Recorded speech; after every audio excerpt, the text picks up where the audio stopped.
Поздрав од студиото на Прва Скопска. Почнуваме со урбаните вести, останете со нас. Одржувањето на покривите од зградите е заедничка обврска на станарите. До 30 јуни граѓаните може да ги искористат субвенциите за купување велосипед.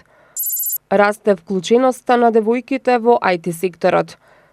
Награден конкурс за идејно архитектонско-урбанистичко решение за уредување на ридот Кале.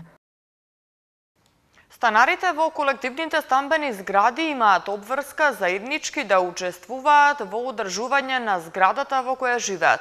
Воспротивно, доколку станарите не може да се договорат околу трошоците за поправка на некое оштетување, поправката може да изврши само еден станар на сметка на другите, но висината на сразмерните трошоци ја одредува судот.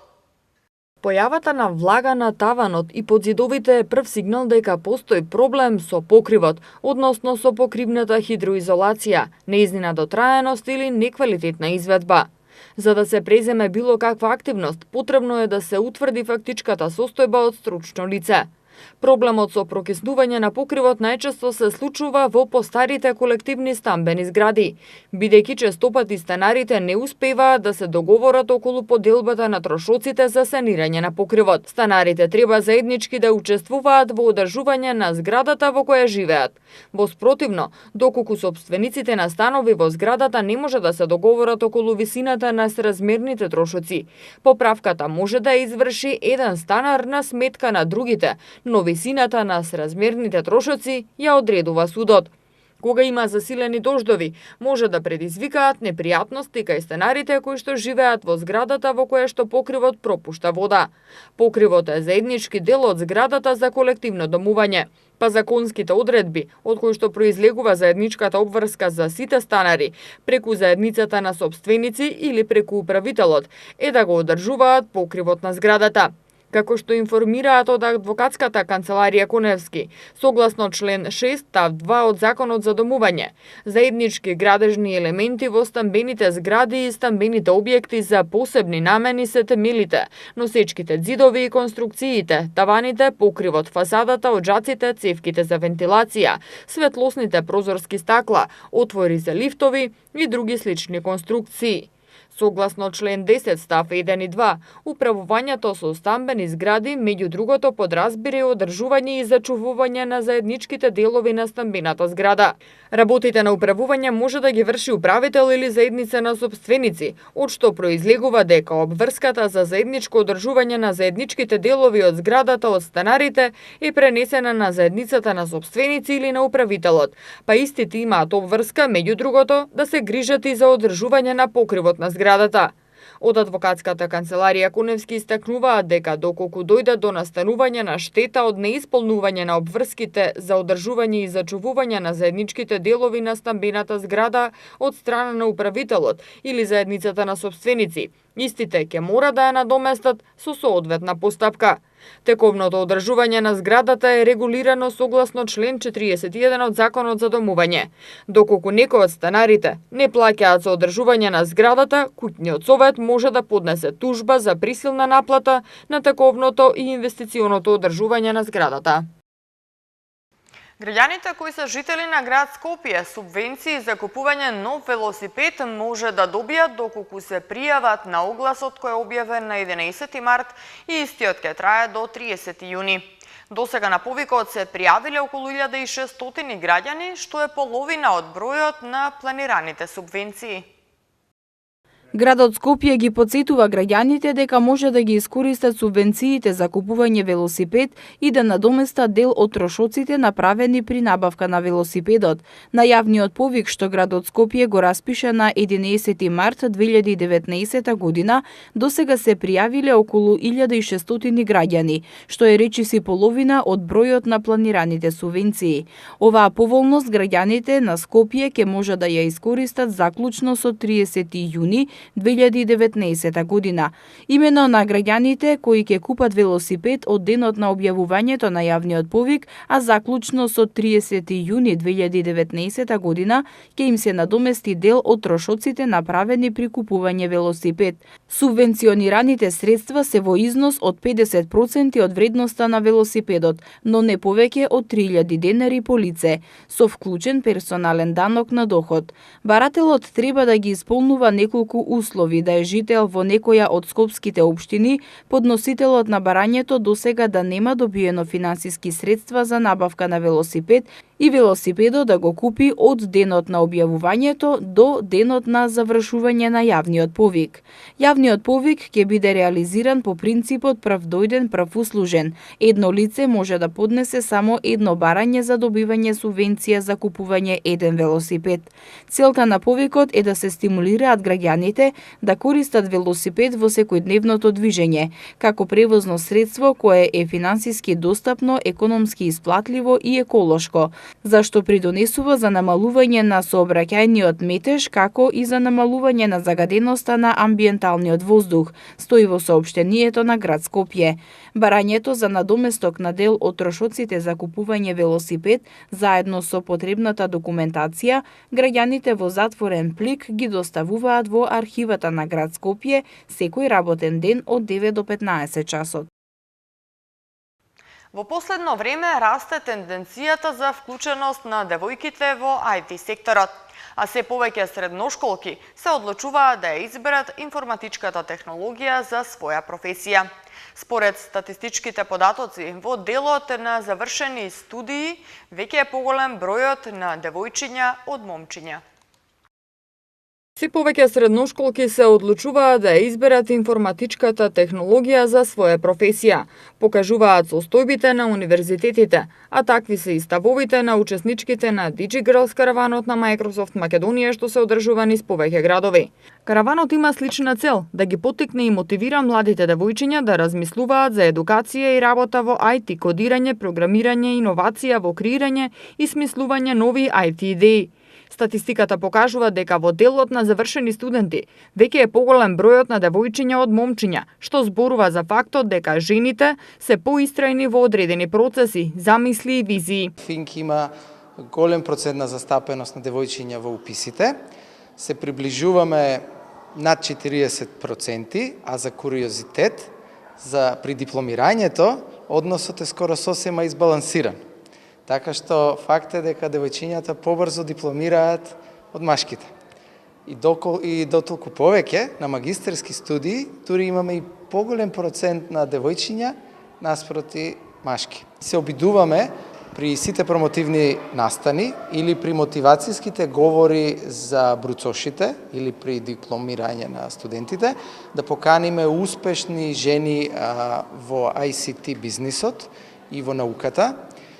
И многу внимаваме да се потенцира дека целиот концепт на инженерство во денешно време не треба да има предрасуди дека инженерството е професија на мажите. Напротив, има многу примери на технолошки компании, особено од делот на информатиката, кои што имаат сериозен процент на застапеност на жени инженери и уште повеќе кои се водени од жени инженери на највисоките раководни менеджерски позиции или на највисоките истражувачки и развојни позиции. Во градовите расте процентот на вклученост на жените во IT STEM науки и е помеѓу 20 и 40%, зависно од градот.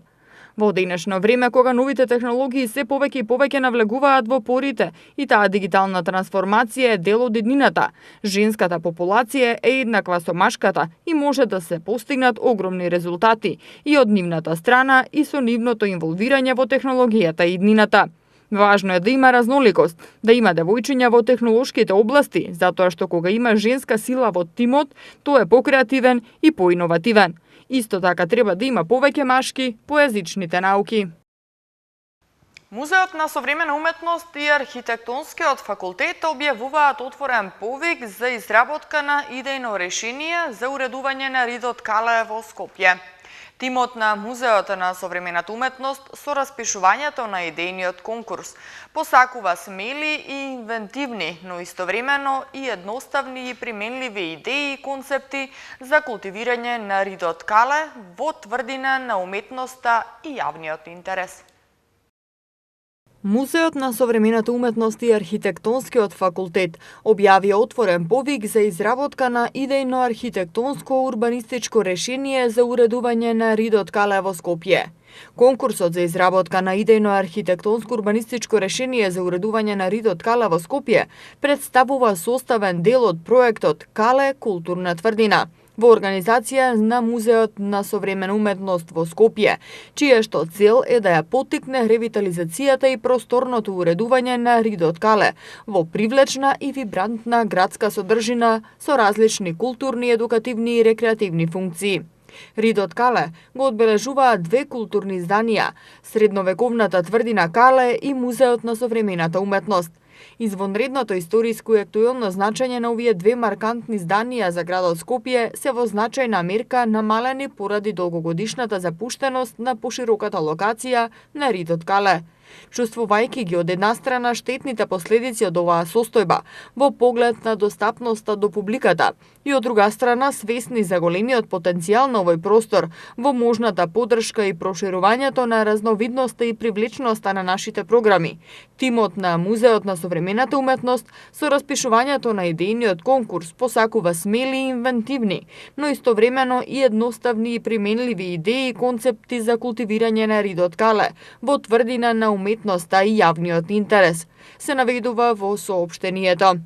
Конкурсот кој е веќе распишан трае до 15 мај оваа година, а вкупниот награден фонд на конкурсот изнесува 300.000 денари, од кои 150.000 денари за првата награда, 100.000 втората награда и 50.000 денари за третата награда.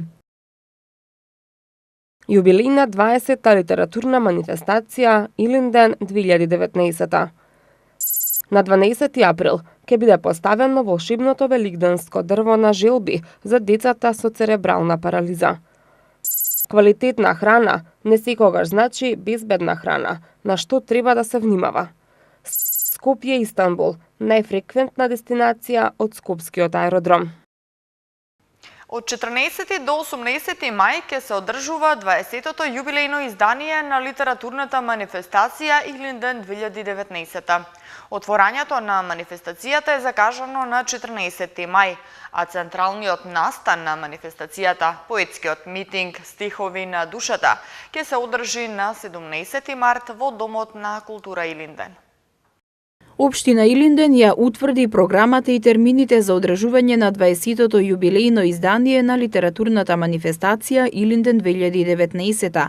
Годинава оваа престижна манифестација, која што најде почесто место во календарот на македонските културни настани, ќе се одржи од 14 до 18 мај 2019 година. Свеченото отворање на манифестацијата ќе се случи на 14 мај со почеток во 19 часот во Домот на култура Илинден, а централната манифестација, поетскиот митинг Стихови за душата, е закажана за 17 мај со почеток во 19 часот. Во насока на промовирање на современите културни достигнувања, во рамките на манифестацијата ќе се одржат повеќе културни настани, портрети и промоции на книги на реномирани писатели, како и млади автори, чествувања, изложба, литературно матине за деца со настап на писатели за деца и млади, поетски митинг на кој ќе настапат голем број домашни и писатели од странство, како и музички колажи со познати музички звезди. Во рамките на литературната манифестација Илинден 2019 во Домот на култура Илинден од 14 до 18 мај под мотото Денови на книгата ќе се одржи саем на книгата каде што љубителите на пишаниот збор ќе можат да се запознаат со најновите изданија и да најдат богат избор на книги. На 12 април, в петок, Црвениот крст на град Скопје повторно ќе го постави волшебното великденско дрво на желби, наменето за децата со церебрална парализа. Децата своите желби, како и досега, ќе ги запишуваат на картички, а хуманите граѓани ќе имаат можност да им го купат посакуваниот подарок и да ги израдуваат за Великден. Празниците будат чувство на емпатија, солидарност и желба за помагање на послабите од нас. Децата од Центарот за церебрална парализа, кои покрај најголемата желба да оздрават и безгрижни да им се радуваат на празниците, имаат и помали желби и потреби, всушност како и сите други деца. Токму тие желби, нив им ги исполнуваат хуманите граѓани и општествено одговорните компании. Во пресрет на најголемиот христијански празник Великден, Црвениот крст на град Скопје, оваа година по 4ти пат го организира настанот Волшебно великденско дрво за децата и младинците, кои го посетуваат Дневниот центар за лица со церебрална парализа Капиштец. Великденското дрво ќе биде поставено на 12 април, в петок, во трговскиот центар Рамстор. Како и досега, на наменски картички во форма на великденски јајца, децата ќе ги запишат нивните желби, а хуманите граѓани ќе имаат можност да им ги исполнат. Како што вели Катерина Гиевска од Црвениот крст на град Скопје, досега ниту една желба не останала неисполната, а очекувањата се дека и оваа година Црвениот крст и хуманите граѓани, како и општествено одговорните компании, ќе им ги исполнат барем материјалните желби на децата со церебрална парализа, на кои најголема желба им е да оздрават. Традицијата продолжува оваа година како и претходните години. Ќе се реализира оваа активност со штитениците, односно децата од Центарот за деца со церебрална парализа. Црвениот крст на град Скопје во континуитет работи со оваа целна група преку клубот на млади и ова представува обострана мотивација како за волонтерите на Црвениот крст, така и за оваа ранлива категорија на население, наши сограѓани. Самата активност е веќе започната во организација, бидејќи соработката со трговскиот центар Рамстор продолжува, значи истата локација.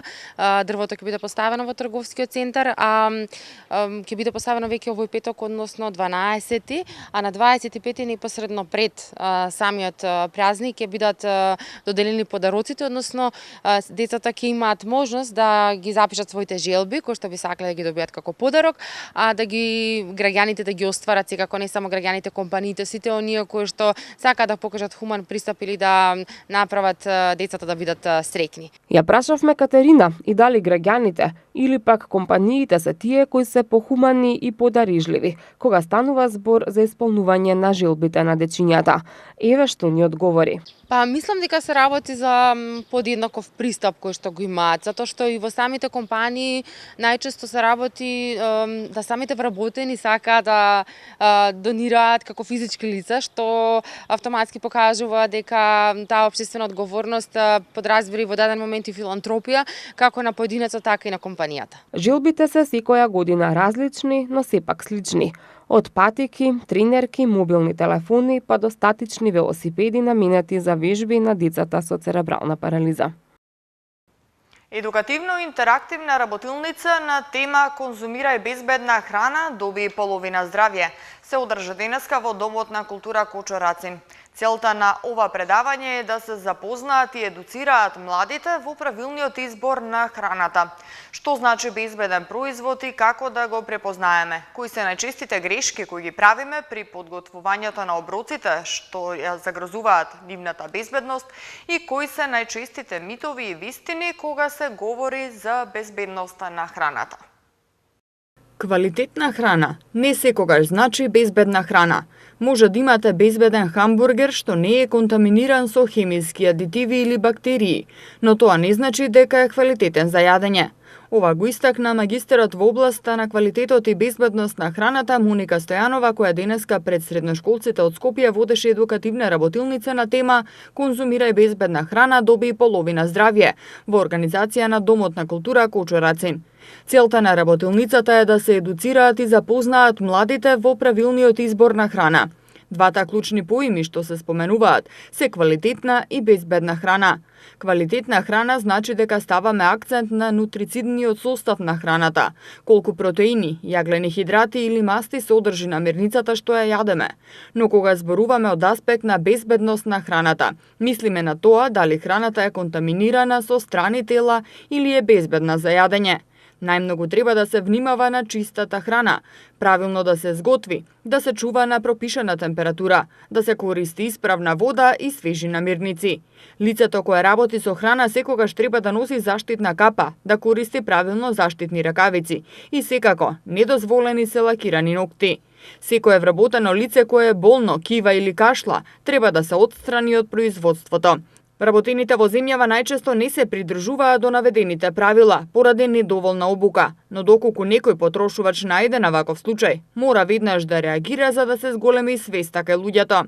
Според Стојанова, најнебезбедна храна за конзумирање во ресторан се парчиња лимон, котски лед и зачини што се служат во отворени садови.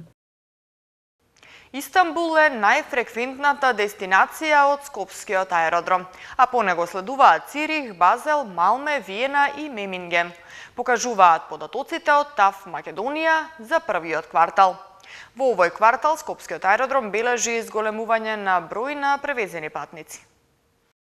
Во првите 3 месеци од годинава преку меѓународниот аеродром Скопје и аеродромот Свети Апостол Павле во Охрид се превезени 480.845 патници, што е пораст од 7% споредено со првиот квартал лани, објави денеска ТАВ Македонија, концесионер на аеродромите. Скопскиот аеродром обслужил 454.448 патници во првиот квартал годинава, со 5,6% пораст на годишно ниво, а преку Охридскиот се превезени 26.397 патници. Скопскиот аеродром ја забележа очекуваната стапка на пораст од 5,6%, што ќе биде и повисока во вториот и третиот квартал од годината, поради отворање на 4 нови дестинации Баден-Баден и Бремен, отворени во март оваа година, како и Ларнака и Турку, кои што ќе бидат отворени во јули годинава, изјавил генералниот директор на ТАВ Македонија. Според статистичките податоци за патнички сообраќај на ТАВ Македонија, од јануари до март годинава, најфреквентните дестинации од меѓународниот аеродром Скопје се Истанбул, па следуваат Цирих, Базел, Малме, Виена и Менинген. Од меѓународниот аеродром Скопје 13 авиокомпании обезбедуваат поврзување до 42 редовни дестинации, а од Охридскиот 11 авиокомпании обслужуваат 5 редовни и 8 сезонски дестинации. Како што информира Управата за хидрометеоролошки работи, под влијание на нестабилна воздушна маса од Медитеранот, продолжува периодот на променливо и нестабилно време со повремени врнежи од дожд. Локално процесите ќе бидат поинтензивни во форма на невреме со пороен дожд, грмежи, засилен ветер и услови за изолирана појава на град. Пообилни врнежи се очекуваат од петок попладне, во текот на ноќта и в сабота, кога ќе има пад на дневната температура. Утринската температура ќе се движи од 2 до 10, а дневната од 11 до 22 степена. Во Скопје температурата утре ќе достигне 20 степени, в петок од 7 до 16, сабота од 4 до 15 и недела од 7 до 19 степени. Со ова информација го завршуваме ова издание на Урбаните вести. Ви благодарам на вниманието, а повеќе информации може да најдете на нашата веб страна mtm.mk. И не забравајте да не следите на социјалните мрежи Facebook, Twitter и на YouTube. Пријатно!